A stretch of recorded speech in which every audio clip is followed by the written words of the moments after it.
Before we begin, I would like to take this time to monitoring officer Sarah Sternberg to remind us to remain at the arrangements for microphones.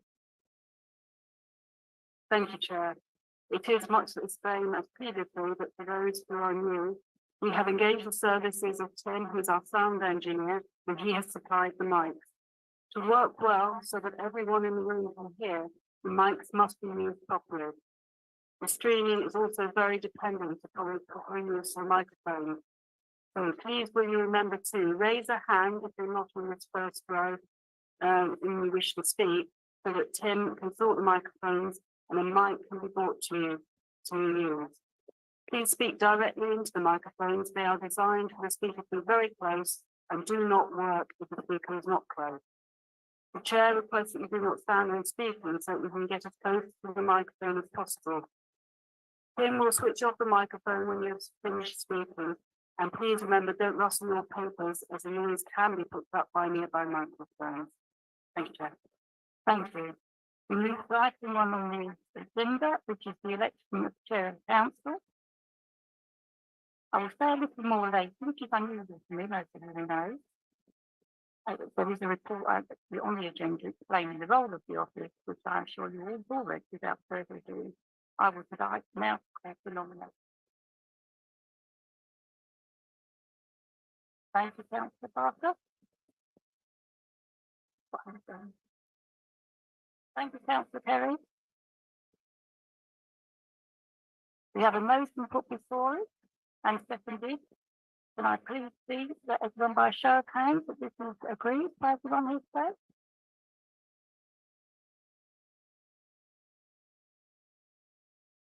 Thank you, the motion has been passed.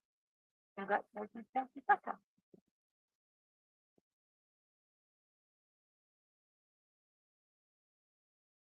Oh, okay, that was the. If you'd like to state your name, please, I can't see it. Thank you.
Swear by Almighty God, having been elected to the office of Chair of the North East Derbyshire District Council, so I take that office upon myself and will duly and faithfully fulfil the duties of it according to the best of my judgment and ability.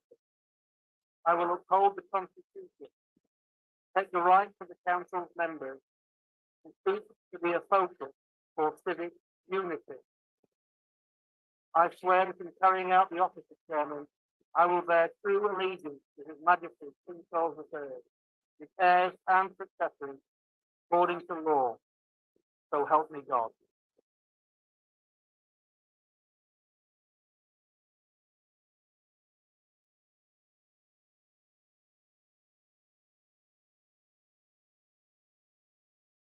Thank you, colleagues, and that includes everyone. Thank you for your support. Jean and I are grateful to the Council for allowing us the opportunity once again to serve the district of North East Derbyshire. We have been privileged to witness firsthand the plethora of people and organisations across the area that make a difference for others in so many ways. We can testify to the selflessness of our unsung heroes. We relish the chance to celebrate all that is amazing about North East Derbyshire, as chair and consort. I am a strong advocate for civic roles being apolitical in every way. They should reflect every person in the district, regardless of politics. I like to believe that Jean and I succeeded in doing this previously and will do so again in the coming months. In any case, Jean and I are from opposite sides of the political fence, so we have cancelled one another out. Thank you to colleagues who recognise the importance of an apolitical council chair. Many of you were brilliant in your support before, and I hope you'll do so again. We have a range of events guaranteed to entertain, as well as raise funds for our chosen charity. Our appeal is for Ashgate Hospice, the local charity which has caring values at the heart of everything they do. They are grounded in a passion for doing their best for cancer patients and those important to them. Compassion is their watchword. The hospice provides an essential service for people in our district. Our ask of you is to assist us to help them. I can assure you, though, we won't be going overboard too much in fundraising, so have limited planned events to 7,416 in total. But enough of week one. I am joking, Councillor Barker, in case you start worrying. I am living proof of the new administration's green credentials. I am a recycled council chair. However, Jean and I are committed to working just as hard in making our council proud, along with the district we represent. Thank you for your trust in us. And speaking of trust, previously the council chaplain, civic chaplain, was the Reverend Nick Green, who supported this council in many ways, including leading on civic events, national occasions such as Remembrance and the Platinum Jubilee, and counselling and support at difficult times post-lockdown. And I know this was appreciated by staff and members alike. We move to the appointment of civic chaplain for this civic year, who is the Reverend Nick Green.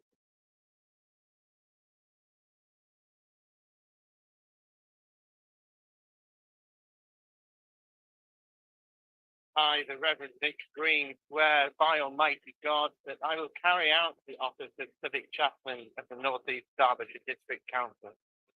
I will support the chairman of the council's elected members and its officers, offering counsel, succour and comfort to them. I also swear by Almighty God that in carrying out the office of Civic Chaplain, I will be faithful and will bear true allegiance to His Majesty King Charles III, his heirs and successors, according to law, so help me God.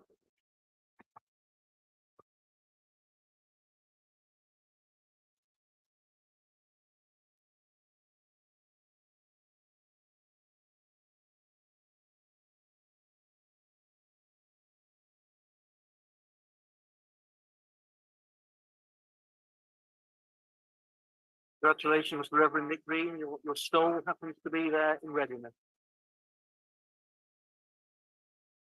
Also, reinforcing our council's commitment to the Armed Forces Covenant, the appointment of our civic cadets for this civic year. Cadets are acting as young ambassadors in the district and supporting the civic function. This year, they are Corporal Robin Lomax and Corporal Ewan Wrigley of 331 Squadron. So, Corporals, looking forward to receive your certificate of award, please.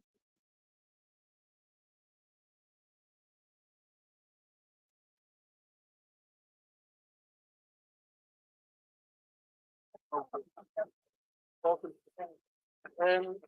Lomax,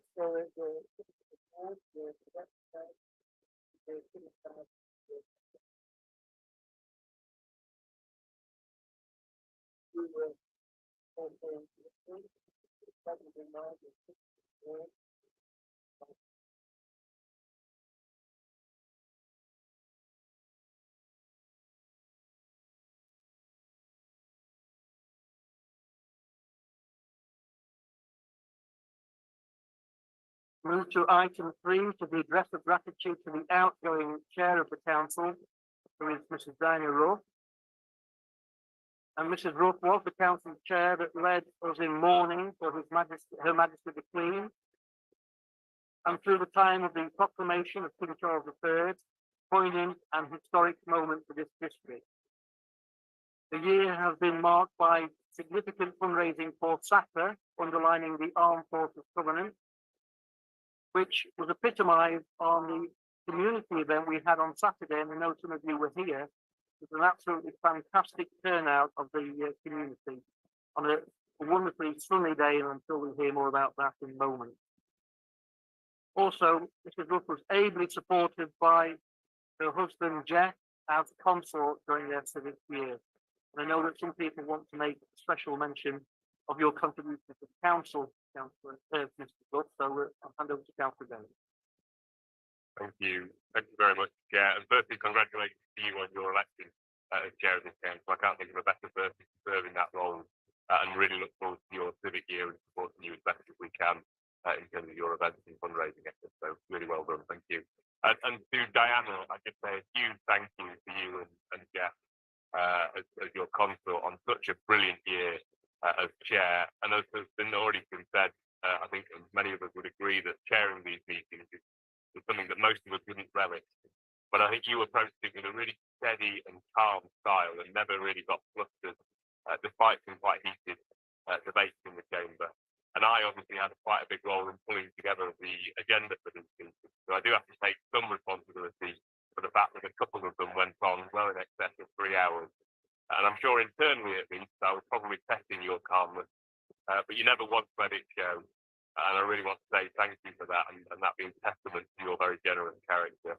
And I really want to say what an amazing effort you did in raising some vital funds for SAFA, which I think is so fantastic that you were able to pick a charity and cause that demonstrates the council's commitment to the armed forces. So really well deserving cause, and thank you for all of your efforts. We had some fantastic events, as the council has already said, culminating in Saturday's gargantuan event, where it was in the hundreds of residents who came to attend, and probably I'm assuming it's the most in terms of attendance of any event that we've ever run in district council. So a great way to really showcase what this council is all about, and also that commitment to the armed forces. So thank you for everything. Really, really well done, Diana, and thank you for such brilliant service to the council. Councillor Dale, for your kind remarks. Are there any other remarks from anyone? Councillor Barker. Yes, thanks. Just to echo all that, really, Diana, you've done a great job. Like I say, with Death at Queen and obviously the coronation were a once in a lifetime thing. And then I said it again. So well done. I came on Saturday and I couldn't believe how many people were here. I walked down Mill Lane from Gasmore, and they were basically parked right down to the railway line, and all the car parks were full. A brilliant event, and well done on your civic year. Councillor Barker, other remarks? Not Mrs. Ruff to reply. Thank you for the kind words. I've had the privilege to serve as the district council for the past 4 years, and my final year is chair for the council, and well, what a year. It must go down as the most unique and historic in our council's history for any serving chair. Not long into my term of office, our late Queen Elizabeth sadly passed away, and at the end of my term, the coronation of King Charles III took place. Both occasions brought many invitations to mark both of these historic events, and I was honoured to attend these representing our council. During my time as chair, I was given some sound advice about how to deal with this role, and that was to simply enjoy the experience, and advice I have certainly followed, meeting some very interesting people and forming new friendships along the way. Although each chair chooses a charity to support, it isn't always about raising money, although that is certainly a great help. This year has given me the opportunity to represent and promote not only our council, but to raise awareness for SAPA. Towards the end of my term, I hosted Northeast's first ever tea party in this chamber, with 105 attendees, proving to be a huge success. On Saturday, our first Armed Forces Family Sunday was hosted here. Saturday proved to be an exceptional event. The sun shone for us, but unfortunately, the Lancaster couldn't arrive and join us due to technical issues. Neither of these events could have taken place without the support of some very special people. And I'd like to take this opportunity to thank all those involved for the exceptional work carried out on Saturday, from the ever-smiling Susan caretaking, to Sinead Daly and her great team, and what a team, this council should be proud. To the volunteers, friends and family, I sincerely thank you all for making a good day into a great day. During the year, several other fundraising events have taken place, and I'd like to also take this opportunity to thank Councillors Pat Anglip and Heather Liggett for all their help and support. Thank you, ladies. As yet, the final total raised for my charity has not been confirmed, as there are still monies to come in from not only Saturday's events, but other sources, and at present we're looking at around over £6,000. Before I conclude my speech, I would like to also take this opportunity to thank all the members of staff, officers and senior management teams for their support and help along the way. It has been a pleasure to work with you all. That concludes my speech, and all that remains is left for me to wish you all a happy and prosperous 4 years.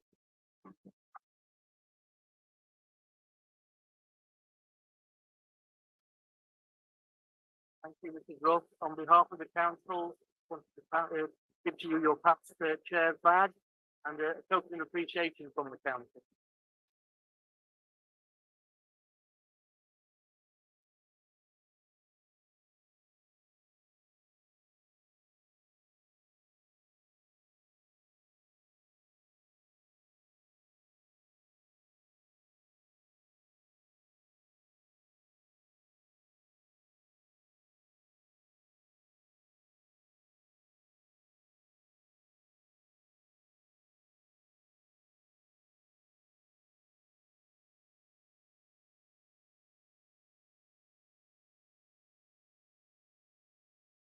Thank you. We now move to item 4. Apologies for absence.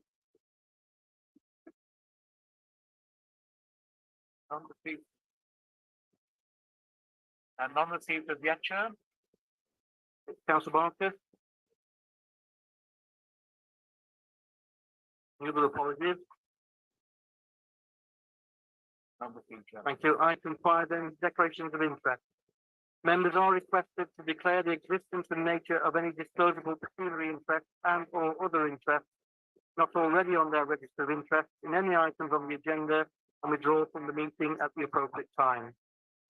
Are there any declarations?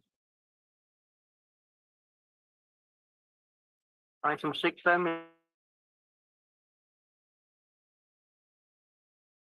2023. I have a proposal that they are true and accurate record.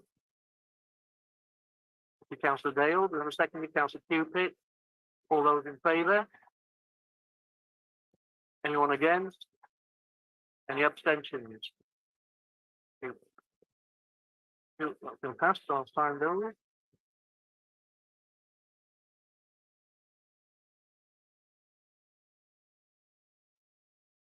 So we come to item 7, election of the vice chair of the council. Do we have any nominations, please? Councillor Barker. Can I move Councillor, Jerry Morley, please? Do we have a seconder? Councillor Smith. Are there any other nominations? All those in favour? All those against? Any abstentions? Councillor Morley, congratulations. You've been duly elected. You can receive your badge of office.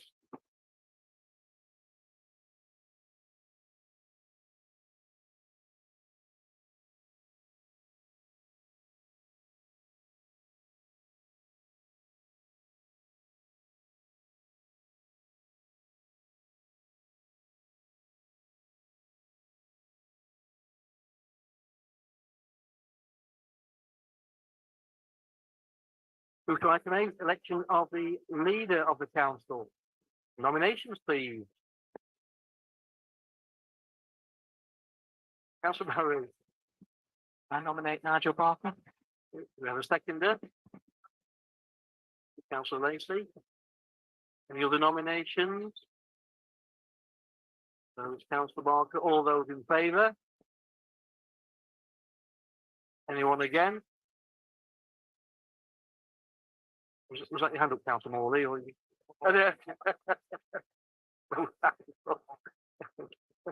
Any abstentions?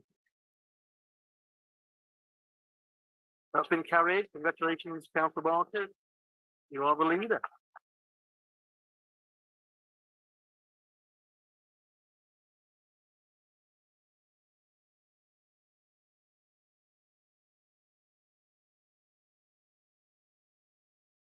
Speaking of quick, we move to the address of gratitude by the newly elected leader of the council. So, over to you, Councillor Barker. Thank you. Is that on? Thank you. Thank you, everybody. And thank you, Chair. I'd like to start my term as leader of this council by welcoming you all and congratulating you on winning your seat. For those of you who this is your first time on this council, I hope you enjoy your 4 years and find it rewarding. I believe it's a great privilege and an honour to serve your community, and well done, everybody. I would also like to thank all the ex-councillors who served prior to the election and who, either by choice or by will of the electorate, are no longer members.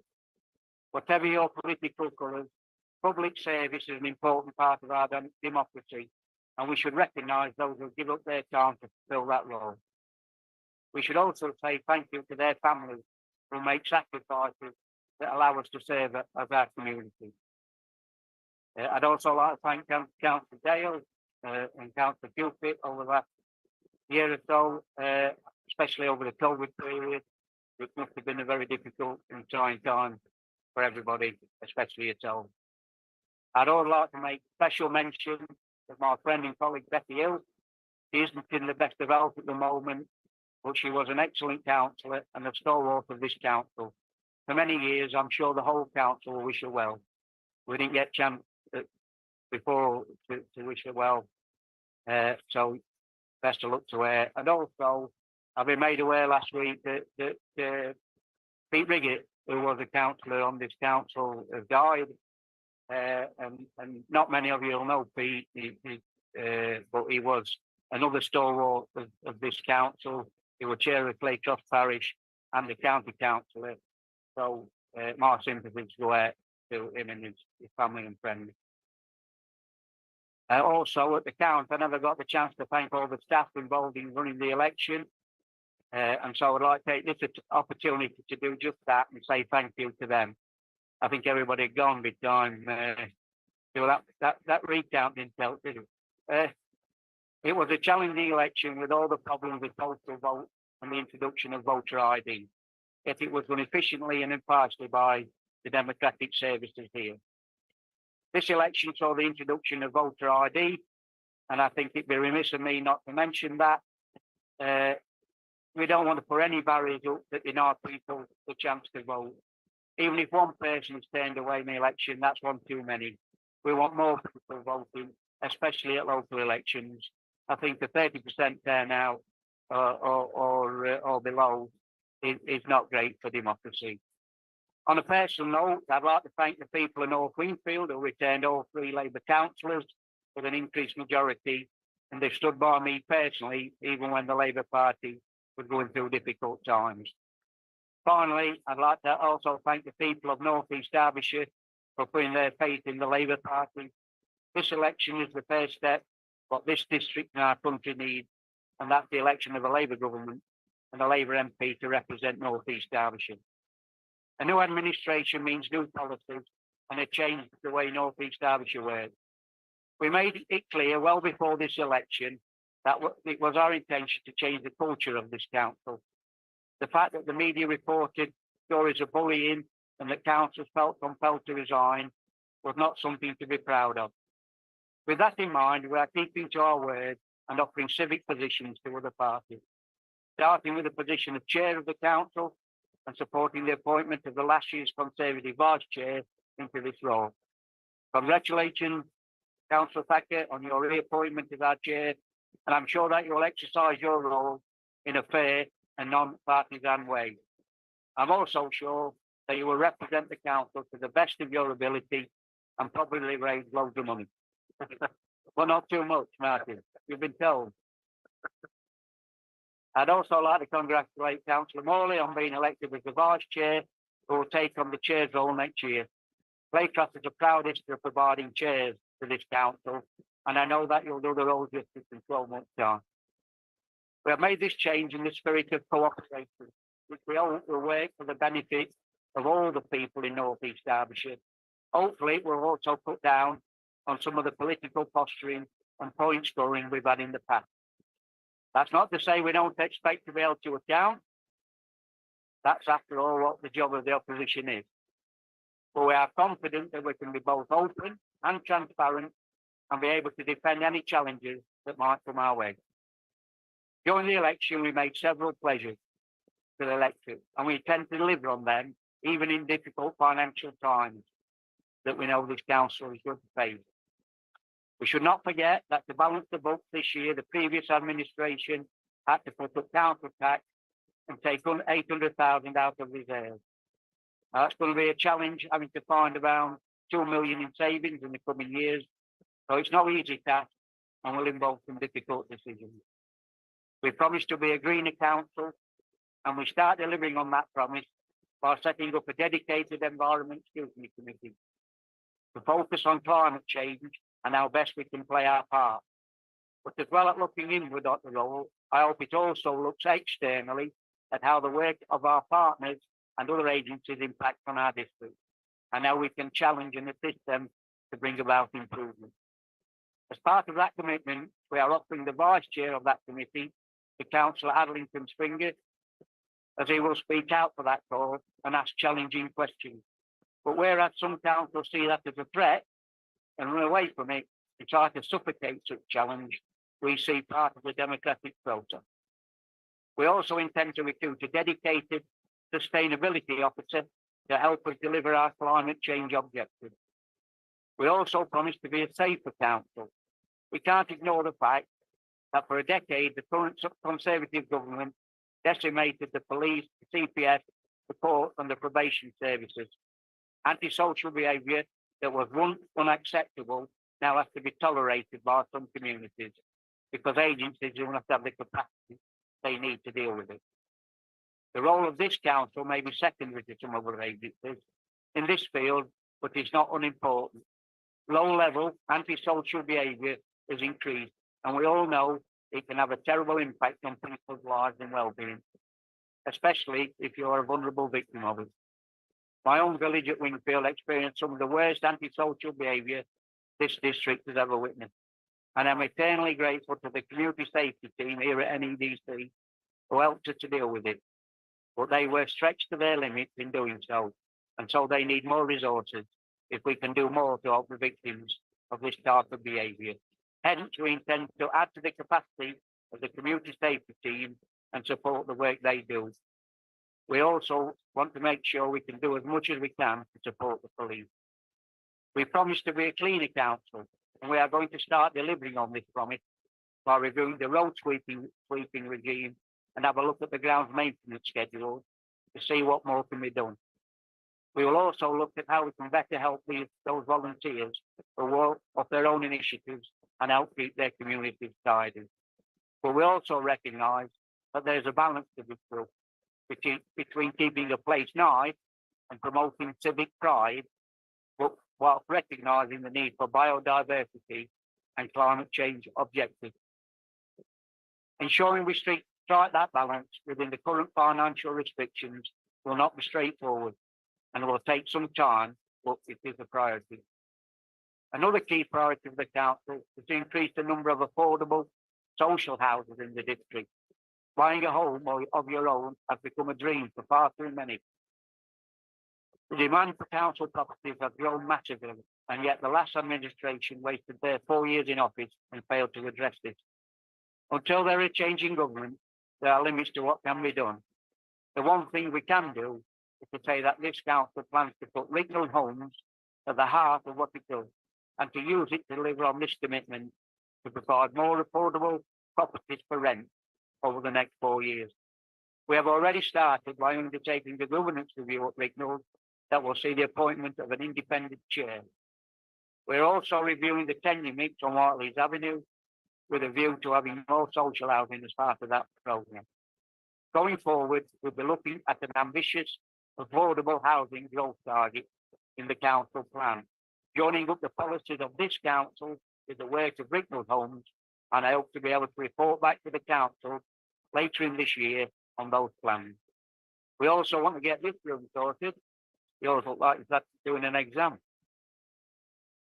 To provide a more professional environment, you can turn your papers over when you're this chamber is the crucible of our democracy, and at this council, I know to look and work that way. Finally, I want to mention the issue that dominates many households in North East Derbyshire. Far too many people in this district are struggling with the cost of living. Poverty levels are increasing, and residents are living with the awful stress of having to pay their bills and feed their families without the money to do both. The Prime Minister may be out of touch with large ordinary people, but I don't think we are. Again, there are limits to what the district council like us can do, but we are looking at what other measures we can introduce or champion to help people. However, one thing that we can do is to make sure that they get access to quality welfare advice when they need it. I can therefore announce that it is my intention to reinstate the grant to the Derbyshire Unemployed Workers Centre, so that people of North East Derbyshire can use it to get the help they need to navigate a welfare system that is designed to be complex and deter all but the most determined. This is just a start. There's more to come, and I'll use the subsequent meetings to spell out more of our plans once we have had time to see the book and examine the challenges that we have been left. Cheers, and I look forward to working with you over the next 4 years. Thank you.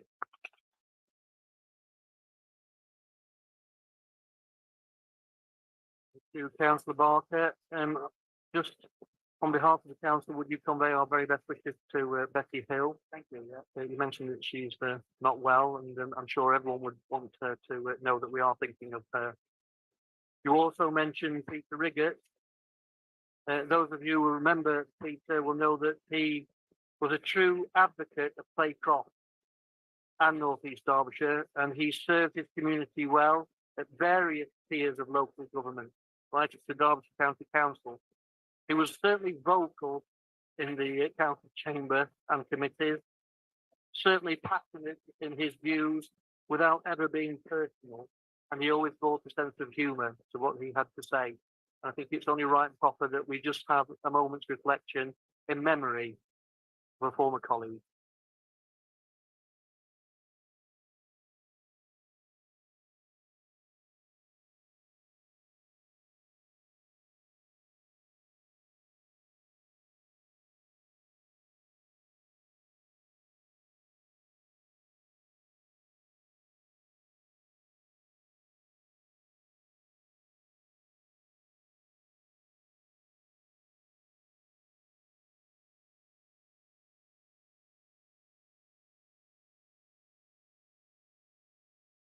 Thank you, everyone.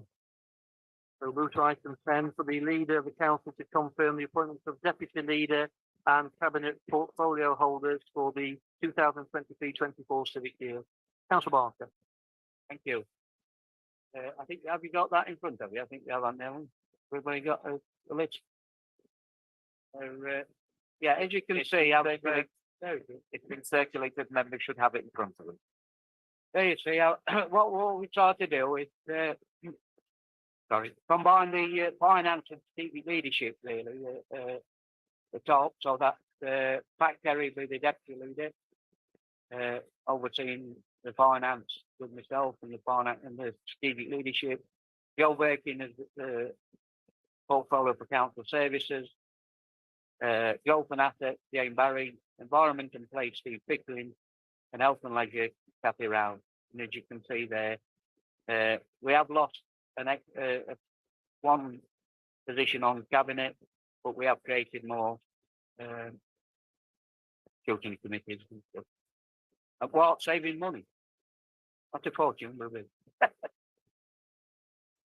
Thank you, Councillor Barker. So we'll move to item 11. Having noted your appointments, so move to item 11, review of the audit committee structure and terms of reference. So I'm going to hand over now to the Director of Finance and Section 151 Officer, Mrs. Deffick. Thank you, Chair. So this report is put by Council on sector data position settings and audit committees and local authorities, and to consider today the recommendations within the report. At the end of last year, SIPA issued out updated position statement on audit committee best practices, along with an expectation to demonstrate that best efforts have been made to meet the principles contained therein, and therefore meet our statutory responsibilities for effective governance and internal control. The report sets out SIPA's expectations in their data position, and it highlights the areas where the council currently doesn't meet them and the measures that are required to do so. So you'll note that in section 2.1, it outlines SIPA's expectations for an independent and effective model for the audit committee, and two of the key characteristics are being independent of the scrutiny function and include at least 2 co-opted independents. Currently, the council has a combined audit and scrutiny function, so the first recommendation in the report proposes a separation of the two, allowing the dedicated audit committee. Section 3 of the report outlines an outline of SIPA's analysis of the core functions of the audit committee. Whilst the terms of reference in the current constitution remain largely fit for purpose, they do still reflect the combined role with scrutiny, and so would benefit from a refresh at this time to reflect SIPA's updated position. The draft terms of reference can be found in Appendix 1 to the report. Section 4 of the report outlines SIPA's positional membership. Again, the key characteristics they outline largely reflect that expected committee members, and training will be given as part of the work plan as required. The key difference is the recommendation by SIPA to include co-opted independents, which the council currently doesn't have. So the final recommendation, therefore, is to propose the recruitment of co-opted independents. And I return to you, Chair, to ask if there has been a report. Are there any comments or questions? Councillor Smith or Christine Smith? Good Chair. I've looked at the report and I've got reservations about the recommendations from SIPA that they wanted to co-op independence with experience, as it says, to give us appropriate technical expertise. I'm sure the officers here have got that expertise, and we will rely on them and for guidance, and we'll see what comes out of it. We're only lay people at the end of the day. I'm not a qualified accountant, and I'm sure if we do get people on, they could drown us with their technical knowledge. But I'll say once more, I'll rely on Jane Deffick to guide us through the process. Thanks. You wish to respond to that? If I may, yeah, that's absolutely fine. That's no problem. It is best practice. It is guidance, and it certainly does say as required. So the idea is that if there's sufficient experience within the committee, then you don't have to co-op. They're just trying to widen the net with regards to experience where it's needed. So absolutely, we can work on it. Any other comments or questions? Not, we move to the recommendations. So we need someone to propose it, please. Councillor Barry. Well, move it, Chair. Thank you. And the seconder. Thank you, councillor Birkin. All those in favour? Anyone against? Any abstentions? That is carried. Thank you. So item 12 then, initial proposals for scrutiny. So I'm going to hand over to the head of paid service and managing director. If you please, Mr. Hickey.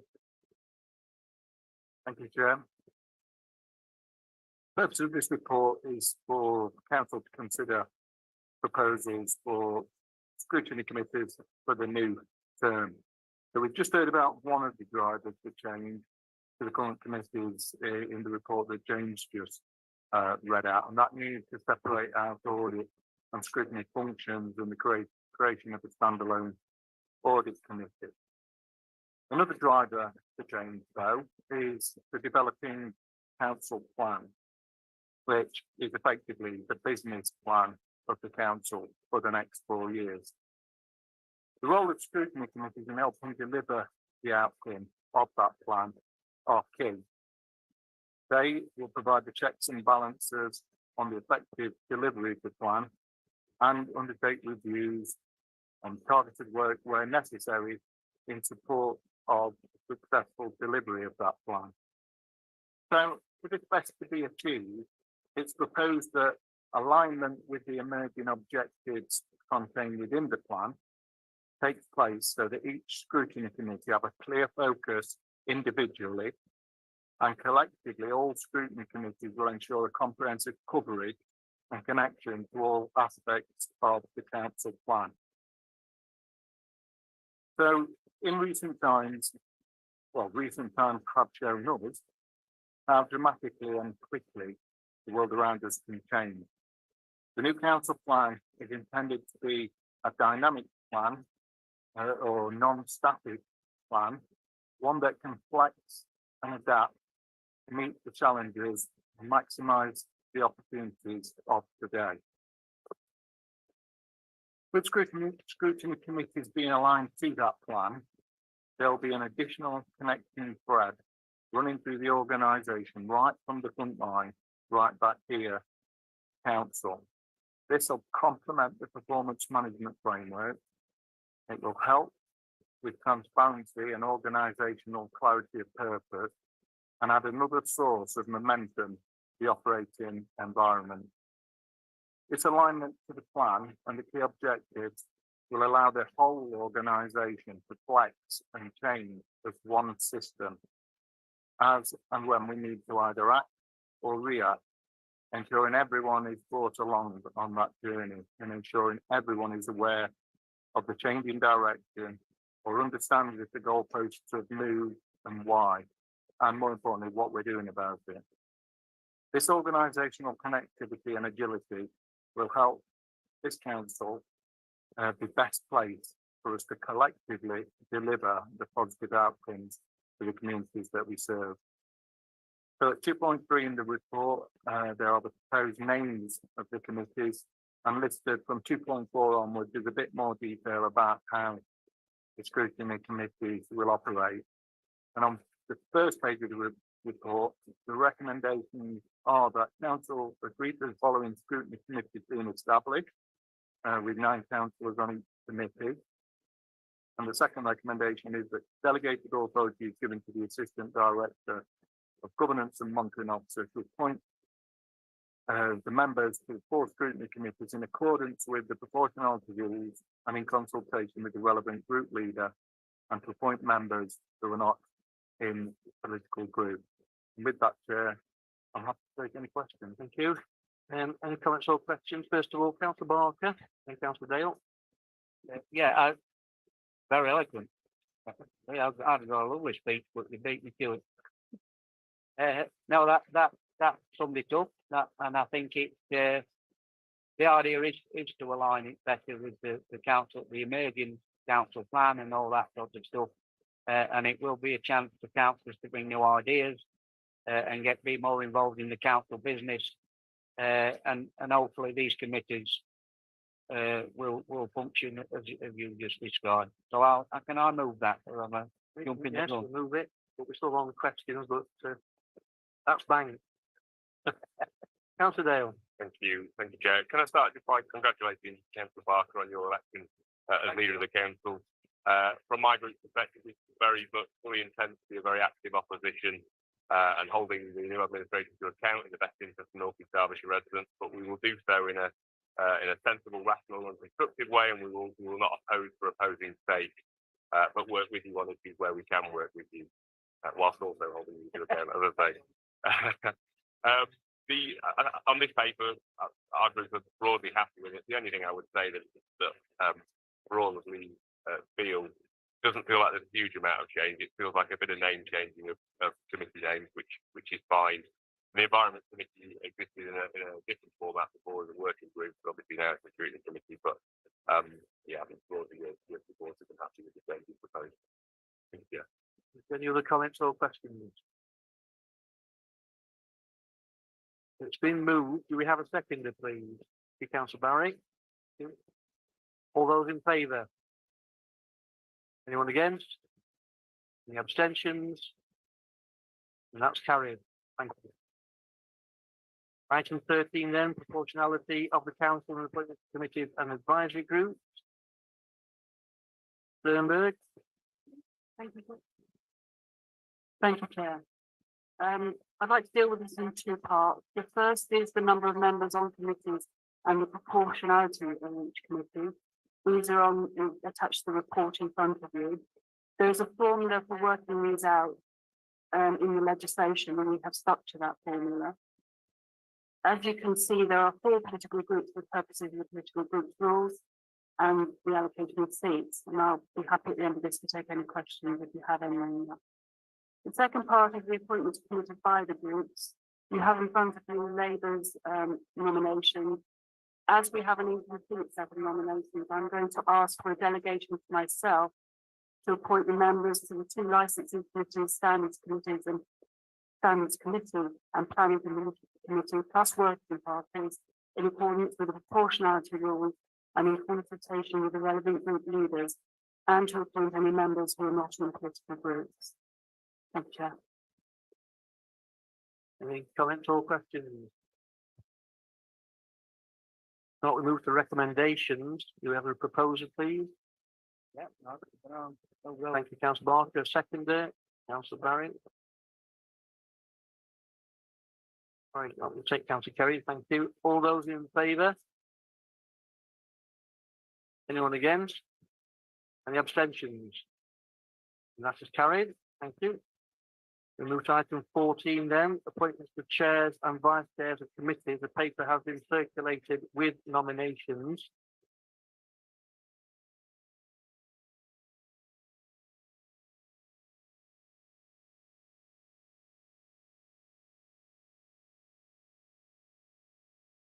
So are there any comments or questions about those nominations? Councillor Shipman. Thank you, Chair. For the 5th year running, I will mention the fact that I think the vice chairs should not be all of the ruling administration. However, notwithstanding some of the offers Nigel Barker has allowed on this occasion, but I would like to amend it so that the chairs and vice chairs are on a proportionality basis rather than just at a whim of whoever is leader. I'll move that. Do we have a seconder for that? Councillor Hancock, are you wishing to speak? Sternberg. Thank you. Yeah. Unfortunately, this was a motion that was considered within the last 6 months, and therefore it cannot be moved again without having, I think it is, a third of the membership endorsing it, so you can't propose it. Doesn't matter if it's you're proposing it for an amendment. It is a motion that was put forward previously within the last 6 months. Are you wishing it to be put to the council to see if there's a third wishing to support it? Is there any support for that? I think that's it then. That's withdrawn then, Councillor Shipman. Thank you. So you have the schedule of appointments of chairs and vice chairs. Do we have a nomination, a proposal, please? Yeah. Do we have a second there? Councillor Birkin, all those in favour? All those against? And any abstentions? Then they're carried. Thank you. Item 15, proposed schedule of meetings for the 2023-24 municipal year.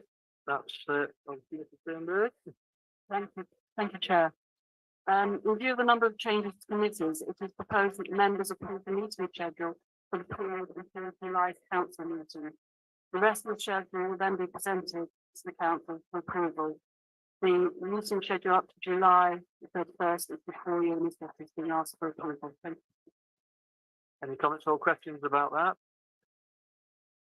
Not to move the recommendations. The proposer, please. I'll move. Thank you. Seconder. Thank you, Councillor Kerry. All those in favour? Anyone against? Any abstentions? Thank you. Carried. Route item 16, appointments of outside bodies.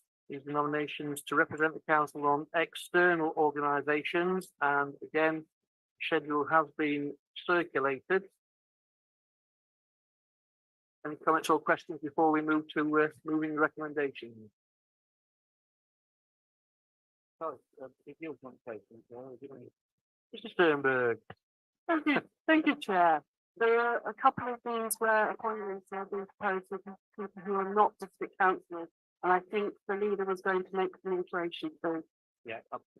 Councillor Barker. I'm sorry, I apologise for that.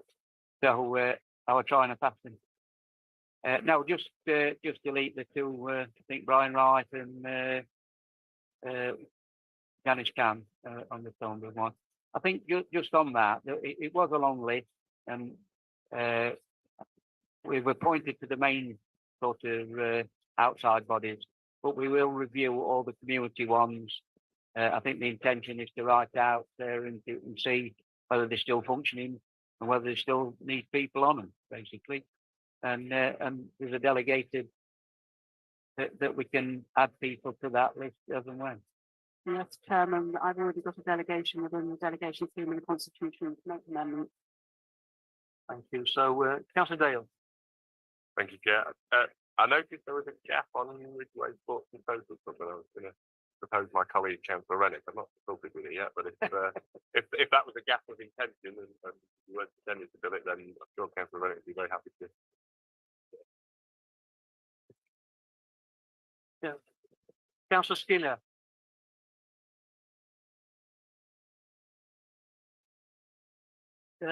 Nigel, Councillor Barker mentioned the Derbyshire Unemployed Workers Centre. Is that going on the list? No, I don't think it's good. Just a point of order, Chair, the constitution of the Derbyshire Unemployed Workers Centre has been changed. And so the trustees, the appointed, not nominated by outside bodies. Thank you, Councillor Back, for that. Thank you. So, come back to Councillor Dale's request. Are you considering that? Well, Councillor Gillett. Yes. We're not. Thank you. Any other comments or questions, or You're going in fourth, Caroline. Councillor Rennick? On the other one, I was on March, they know people's work organization, as far as I'm aware, that doesn't exist anymore. No, that's what we said. There's lots of I think don't exist. But we'll come back. If there are some that are functioning and do need, we will be, try and share that round as well. Councillor? Welfare Centre, it's just changed its name. I think we could all put the hand up and talk about one or two of these that don't seem to exist anymore. And as Councillor Barker said, I think there does need to be an overhaul and look at these. So I think the agreement is that they're taking away weather appointments from the controlling group. That's their decision, but they'll carry out a review of those that no longer are functioning, etc. That's right. And we'll come back to this gap. So, Councillor Rennick, go on. Ford Angling Club. I'm psychic. Yeah, that's not there anymore either. No, we're not going to spend the next 10 minutes saying what's not there. We're going to sweep in statements saying if they're not there, we'll find out they're not there and then we'll change them. Yeah, it's a red So- herring. Oh, that was far too deep. No, So, anybody else want to tell us that what's not there? Right, thank you, councillor Rennick. So, with the removal of the two names that we started off with, and we move to the recommendation. So, to you, councillor Barker, are you proposing the names that are currently standing? yes, I'll move that. Thank you. Do we have a second then? Thank you, councillor Kerry. All those in favour? Anyone again? Any abstentions? That's carried. Thank you. Item 17, review of the council's constitution. So I'm going to hand over to the Assistant Director of Governance and Monitoring Officer, Mr. Sternberg. Thank you, Chair. As part of their work each year, the Standards Committee reviews the Constitution and makes recommendations to the Council for changes in the Constitution. At this time, officers also take the opportunity to make changes, non-substantive changes where titles have changed, structures have changed, or there are outdated or unused provisions. This time, the changes are contained in the copy we've been given today. We have included in the report the Standards Working Party's working papers showing significant changes they propose and what is included in the draft. Unfortunately, one of these looks like a recommendation to include a provision when it is actually saying the item should be removed. This is at the bottom of page 57 of your copy of your agenda. It relates to participation at planning committee by members who are from the same ward as the application is in.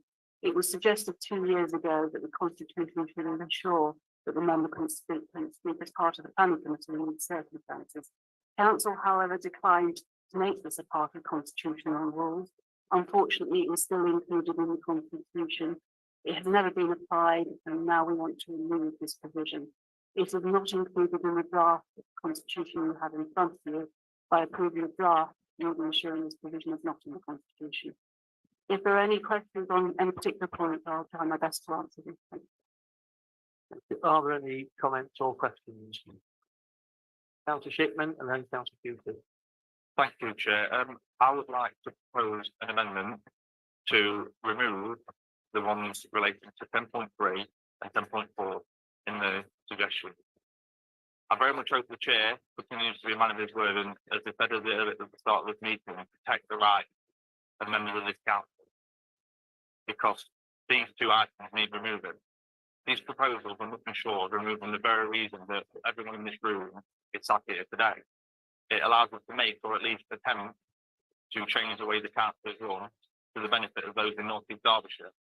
And by having these still in, it means that the committee acts as gatekeepers for every single member of this council, and that cannot be right in an open and transparent council, which I believe now that Councillor Barker is trying to deliver, and this is what he was saying earlier.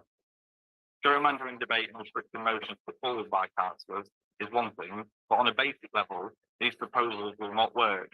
If you cast your mind back to when we had COVID, the council had to adopt some new legislation very quickly. And in order for that legislation to be put forward to council, once these have passed, you would have to essentially suspend standing orders in order for that legislation to pass. So a rule that has to be broken when it suits any people in council, but it will essentially silence its members. That's no rule at all. And I would urge all councils to seriously think about removing these two, just these two, out of the proposal and allow things to continue as they are and allow members to have a voice in this chamber when they require it. So please consider voting for this amendment, and once it's passed, go for the substantive motion or the other proposals in it. But if it does fail, then vote down the proposal or the changes in the substantive. Thank you, Chair. Thank you. Do we have a seconder for that? Councillor Hancock? Are you wishing to speak now? Thank you.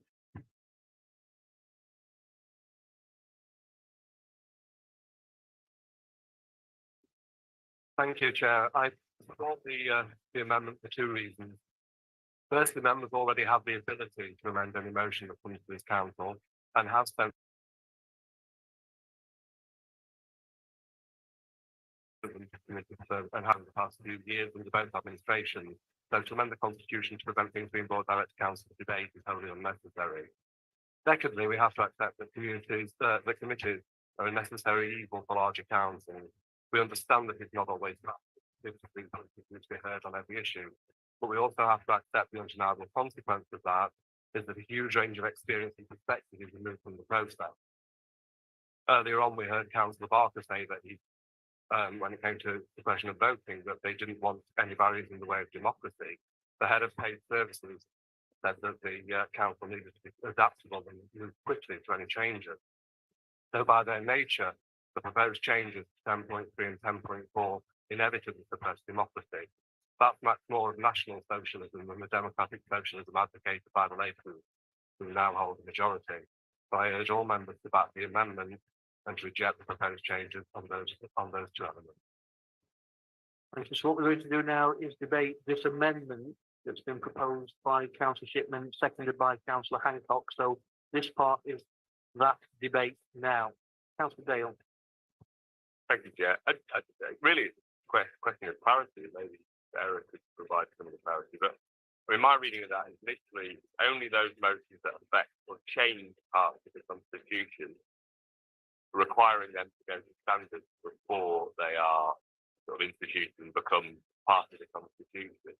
And as it says in the sort of explanatory column, that's to ensure that the Constitution is amended following due consideration and not in an ad hoc way. I mean, I think I broadly support what the proposed changes seeking to do here. We wouldn't want the Constitution being picked apart bit by bit each meeting until we all lose track of what's actually in the Constitution. I think it's important that we don't change it in that way, and that it does go through due consideration. So even putting aside the fact that we're now on the opposition benches and not in the administration, I still think that's the right process. And I would guess that most councils will do something similar. They wouldn't, on an ad hoc basis, each council meeting make changes to the Constitution without going through some sort of review process by standards. Otherwise, what is the point of standards? It's one of its key focuses and roles. So that would be my take on it. I don't think it is about limiting the Constitution, particularly, or limiting motions. It's about limiting motions that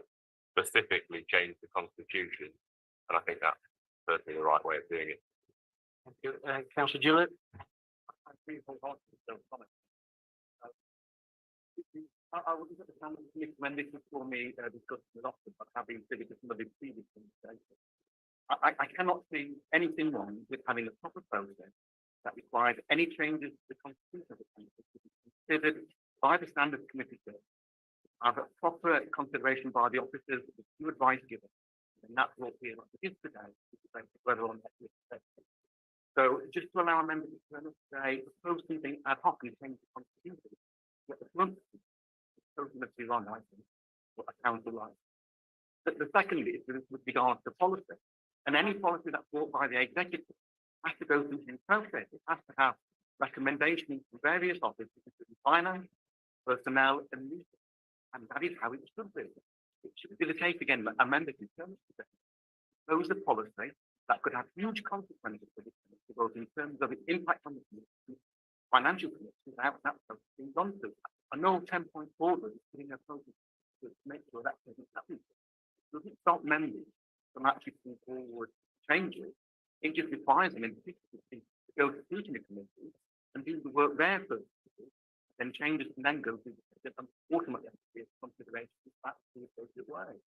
But we can't have a system where members determinedly at the meeting change the whole policy of the council without proper consideration or thought. And I don't, and this is what's happening. I don't see the problem with this recommendation. Any other comments? Not Councillor Shipman to reply. Thank you, Chair. Just to, obviously, Councillor Dale just commented on the 10.3 aspect, but there is a 10.4 aspect that is also that I'm also speaking about in this amendment, which actually stops any policy change coming to this council. And think about it from a practical point of view. How do councillors get in front of that scrutiny committee in the first place?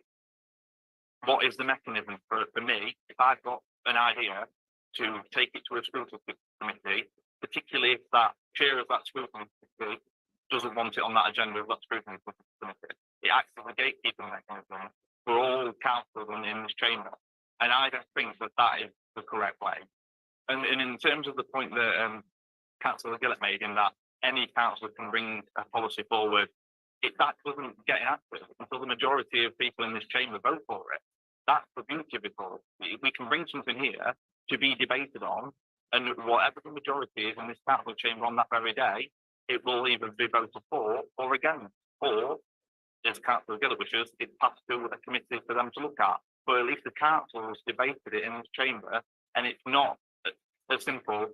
Someone who's chair of this committee is a gatekeeper. And I seriously think that this is going down a dangerous rabbit hole that we shouldn't be. And I think, like I say, we need to be voting for this amendment that I've made to prevent any adverse effects from the passing of that bill.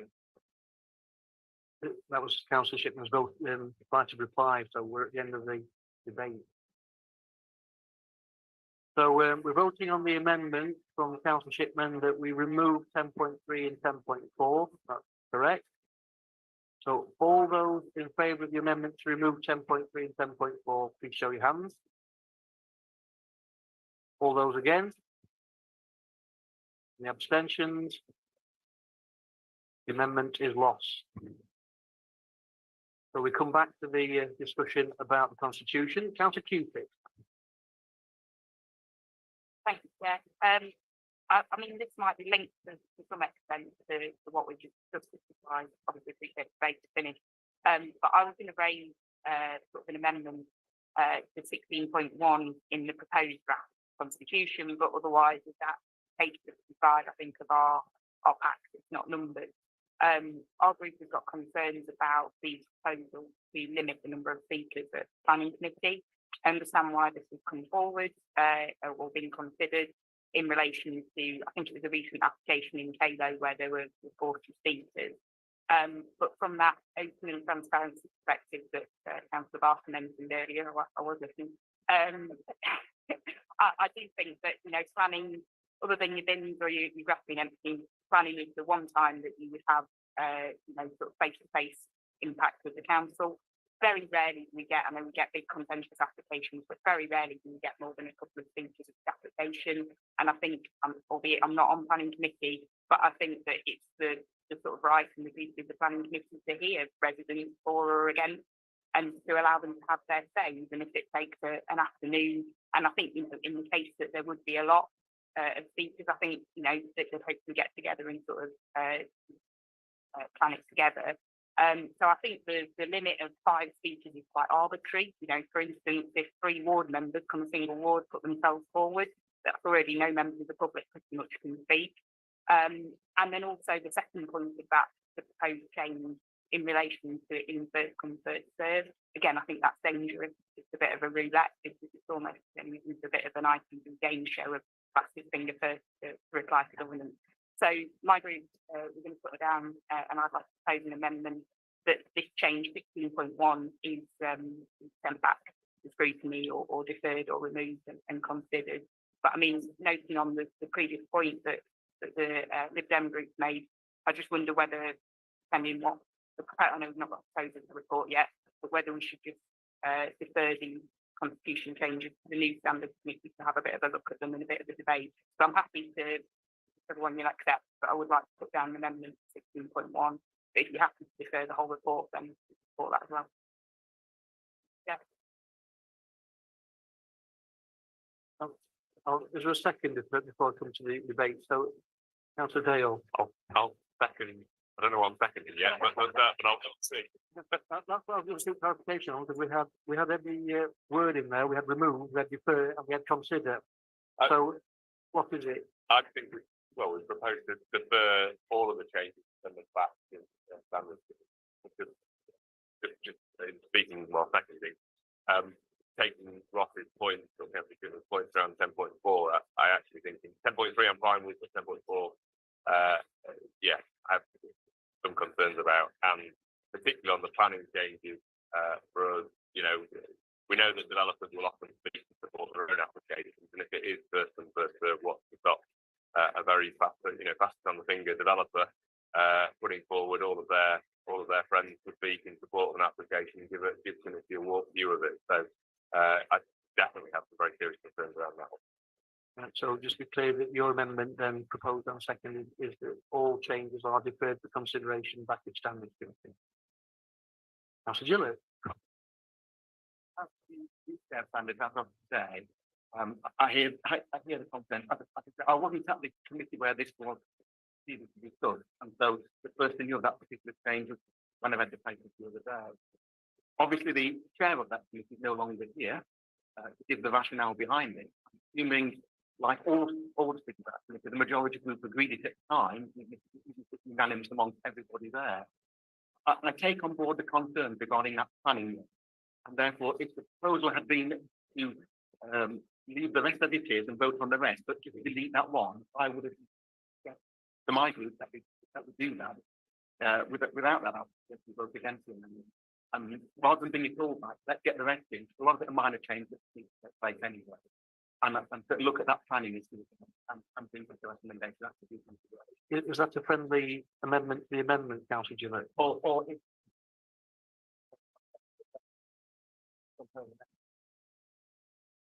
You're accepting the friendly amendment? you'll look at the planning.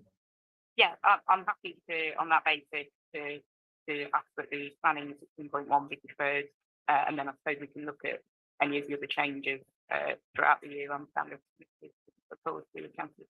Right, thank you. I think my understanding of the rules are that we review the constitution on a regular basis anyway, and we'll pick up the comments that we make. Right. So again, for clarity, what we're now agreeing is that the amendment is to look at 16.1 by deferring that to standards committee, that part only, which refers to the planning committee. Councillor Hancock.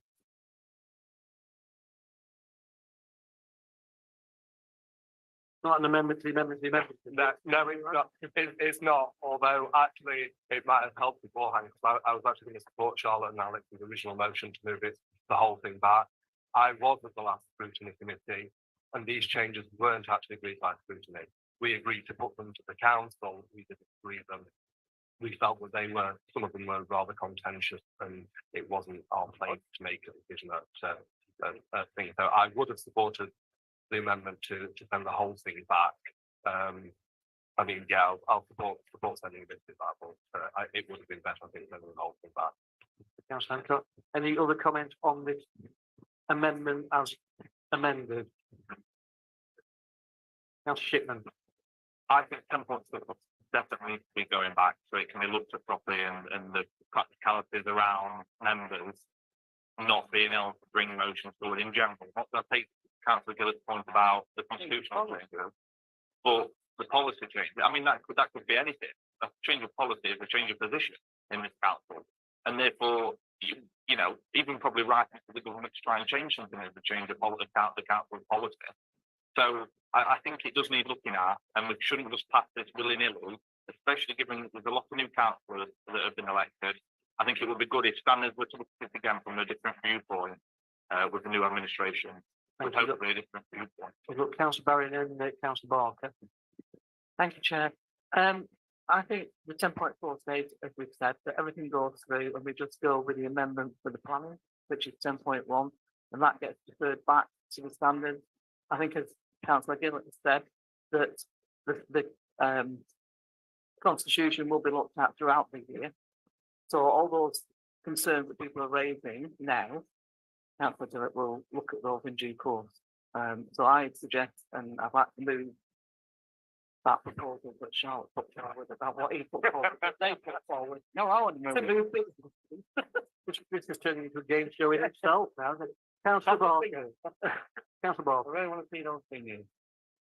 Hey, I was just a bit confused because I thought this had all gone through standards, and then someone is telling me it's not been approved at standards. And obviously that were under the old administration, which we got. Anyway, I'm happy to do what James has said and you have said. That we look at the numbers on the speakers at planning. I think that's a fair argument you've just said, that it's very rare, but I think we should have a limit. You can't go with 20 people speaking at one time, but just goes on forever and ever. And ultimately, you're going to repeat yourself, or people will repeat the same arguments. So I think that's what we are, but I'm still confused why it says that the standards committee have agreed this, and then you're saying we're not. think we'll move to the vote unless there's any other comments or questions before I come back to Councillor Cupid for right to reply. And you've already spoken, Councillor Dale, so that's that. Any other comments or questions? Then Councillor Cupid, right to reply. Thanks, Chair. So yeah, I think the amendment is moved that addition to the report is to defer 16.1 back to planning committee. And I think in relation to 10.4, I think we're just hoping that the standing committee will look at it throughout the year.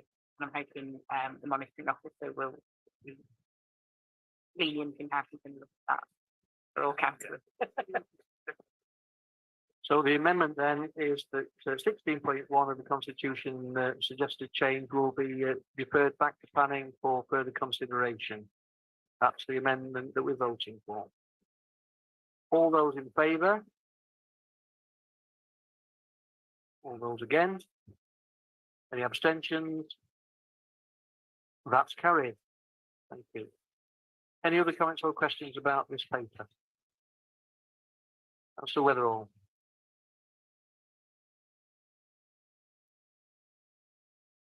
Thank you, Chair. Is the question, is the Standards Committee a decision-making committee, or does it make recommendations to full council? Thank you, Chair.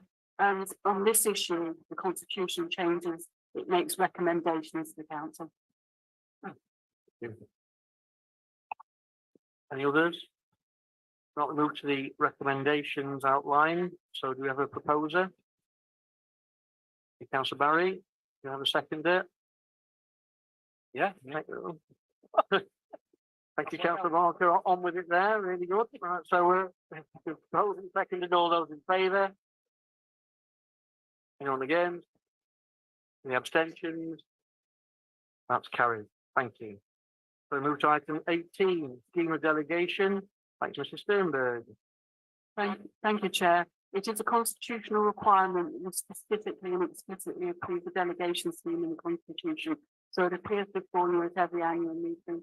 You've already in effect agreed it to the previous item, but nonetheless you have to agree it specifically. And that's what this item is about. Thank you. And I'll move that, Chair. I never even opened my mouth. Any comments or questions? Oh, to you, Councillor Barker, to move it then, please. Move that then again. Thank you. Thank you, Councillor Terry. All those in favour? Anyone again? Any abstentions? Thank you, that's carried. And then we move to item 19, the operation of urgency rules and threshold key decisions. Over to the leader of the council. If I might, Chair, I'll just introduce it. I want to hear Councillor Barker tell us about it. Thank you very much. This is another report that constitutionally you have to consider at the annual meeting. The primary purpose of the report is to confirm the financial limits between two divisions. Currently, these are 100,000 for revenue and 250,000 for capital. There is no proposal for change in these. The statutory requirements are that any decision by cabinet above these levels must be advertised and made known to the public unless it is an exempt item.